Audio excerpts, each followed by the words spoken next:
مسئلہ فلسطین کو عام طور پر حالت حاضرہ میں ایک قومی اور سیاسی مسئلے کے طور پر دیکھا جاتا ہے، جہاں بظاہر دو قومیں یعنی عرب اور اسرائیل ایک محسوس علاقے پر اپنی حاکمیت کا دعویٰ کرتے نظر آتے ہیں۔ لیکن اس مسئلے کا تعلق دراصل تاریخ اور آسمانی کتابوں سے جڑا ہے، جو اپنے 1000 سالہ تاریخ میں ظلم، بربریت، ناانصافی اور امید روحانیت اور سیاست کی داستان بیان کرتی ہے۔ ملک شام کے جنوب میں مغربی علاقے کو فلسطین کہتے ہیں، جو بحیرہ روم کے ساحل پر واقع ہے۔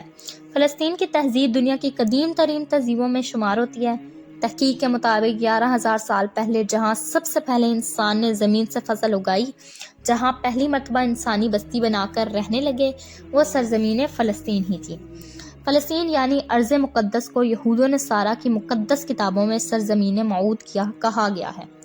یہودیوں کے مطابق جہاں 3000 سال قبل مسیح موسیٰ علیہ السلام جب بنی اسرائیل کے ساتھ آباد ہوئے تو آپ نے یہاں ایک عبادت گاہ کی بنیاد رکھی، جہاں حضرت داؤد علیہ السلام اور سلیمان علیہ السلام کے زمانے میں عظیم ہیکل بنائی گئی تھی۔ جبکہ عیسائیوں کا ماننا ہے کہ بیت الحم یعنی وہ مقام جہاں عیسیٰ علیہ السلام کی پیدائش ہوئی تھی، وہ بھی فلسطین کے شہر یروشلم ہی ہے اور آپ یہیں سے منسوب کیے گئے۔ جبکہ اسلام کی بات کریں تو قرآن پاک میں اسے پاک سرزمین اور بربرکت مقام کہا گیا ہے، جس کی طرف رسول اللہ صلی اللہ علیہ وآلہ وسلم نے 16 یا 17 مہینوں تک روح کر کے نماز ادا کروائی۔ تیسرا، وہ معراج کے موقع پر بھی حضور مسجد حرم سے براق کے ذریعے بیت المقدس تشریف لائے اور تمام نبیوں کی امامت فرمائی، یعنی بیت المقدس کو مسجد الحرام اور مسجد نبوی کے بعد تیسرا حرم قرار دیا گیا ہے۔ سال 638 عیسوی میں خلیفہ ثانی حضرت عمر بن خطاب کی قیادت میں فلسطین کو فتح کیا گیا، جہاں اس وقت روم کے عیسائیوں کی حکومت تھی۔ حضرت عمر جب یروشلم میں فاتحہ کی حیثیت سے داخل ہوئے تو سب سے پہلے وہ اس چٹان کے قریب مسجد بنانے کا حکم دیا، جہاں نبی صلی اللہ علیہ وآلہ وسلم نے سفر معراج پر تشریف لے گئے تھے، اور اس مسجد کو ہم آج بھی مسجد اقصیٰ کے نام سے جانتے ہیں۔ اموی دور حکومت میں عبد الملک بن مروان نے حرم شریف کے احاطے میں ہی قطب صحرا کی تعمیر کی، جس سے اقصیٰ کے قریب ہی بنایا گیا تھا اور جو آج بھی دنیا کے خوبصورت ترین عمارتوں میں شمار ہوتا ہے۔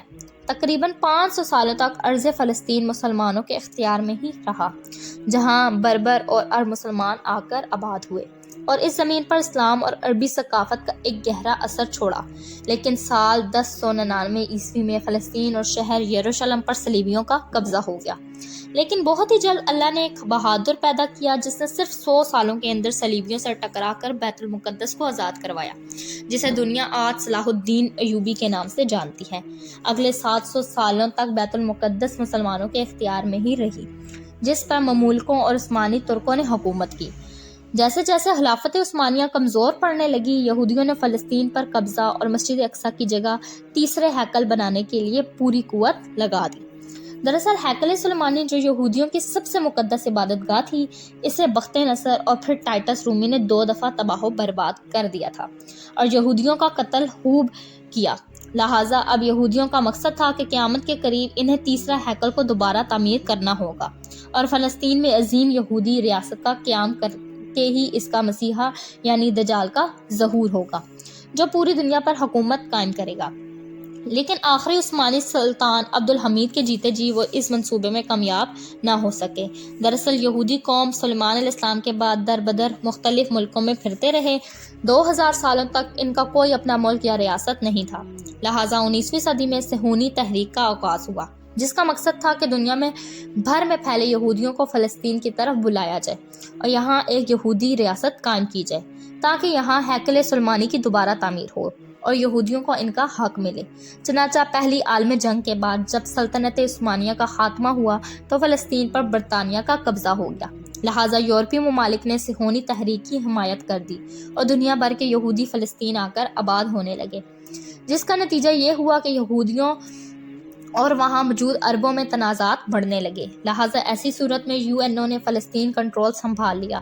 یونائٹڈ نیشن نے فلسطین کو 2 علیحدہ ملکوں عرب فلسطین اور یہودی اسرائیل میں تقسیم کرنے کا منصوبہ پیش کیا، جبکہ یروشلم کو یونائٹڈ نیشن نے اپنے ہی کنٹرول میں رکھا، جہاں بڑے مذاہب کی عبادت گاہ اور مقدس مقامات تھے۔ آخرکار 14 میں سال 1938 کو اسرائیل وجود میں آیا، لیکن ارد گرد کے عرب ملکوں نے اسرائیل کو تسلیم کرنے سے انکار کر دیا، چنانچہ عرب اسرائیل جنگ کا آغاز ہوا۔ حیرانی کی بات تھی کہ اتنے سارے عرب ملکوں کے ہتھیاروں سے لے کر اسرائیلی فوج نے اکیلے شکست دے دی اور ایک ایک کر کے تمام عرب ملکوں نے ہتھیار ڈال دیے۔ اب اسرائیل نے یونائٹڈ نیشن کے پارٹیشن پلان کے خلاف ان علاقوں پر بھی قبضہ کر لیا جو فلسطین کا حصہ تھا۔ نتیجن 7 لاکھ فلسطین مسلمان بے گھر ہو گئے۔ اس دن کو النکبہ یعنی تباہی کے دن سے یاد کیا جاتا ہے۔ سال 1967 کو پھر ایک بار عرب طاقتیں اور اسرائیل آمنے سامنے آئی، جس سے 6 روزہ جنگی یعنی 6 days of war کہا جاتا ہے۔ اس جنگ میں بھی یہودیوں کا زبردست فتح حاصل ہوئی، لہٰذا اب فلسطینی مسلمان صرف ویسٹ بینک اور غزہ میں سمٹ کر رہ گئے۔ یہودیوں کی سازشیں یہی ختم نہیں ہوئی بلکہ اس کے بعد بھی فلسطین کے علاقے پر اسرائیل قبضہ کرتا چلا گیا، جس کے رد عمل میں کئی تحریکی آرگنائزیشن اسرائیل سے لڑنے کے لیے سامنے آئی، جس کا نتیجہ یہ ہوا کہ پچھلی 20 سالوں میں بے شمار خون ریزی، زمینی اور فضائی حملے، قتل و غارت کا سلسلہ شروع ہوا جو آج تک جاری ہے۔ مقبوضہ فلسطین کی زمین آج مسلمانوں کے خون سے لال ہو چکی ہے، معصوم جانیں روز ضائع ہوتی ہیں، فلسطین کی زمین اور بزرگوں کا بھی کوئی لحاظ نہیں کیا جاتا۔ دوسری جانب عالم اسلام میں تمام صورتحال کے باعث شدید مایوسی کی کیفیت پائی جاتی ہے۔ آج پوری دنیا کے مسلمانوں کا دل فلسطین کے مسلمانوں کے ساتھ دھڑکتا ہے اور فلسطینیوں کا درد امت مسلمہ کا درد ہے۔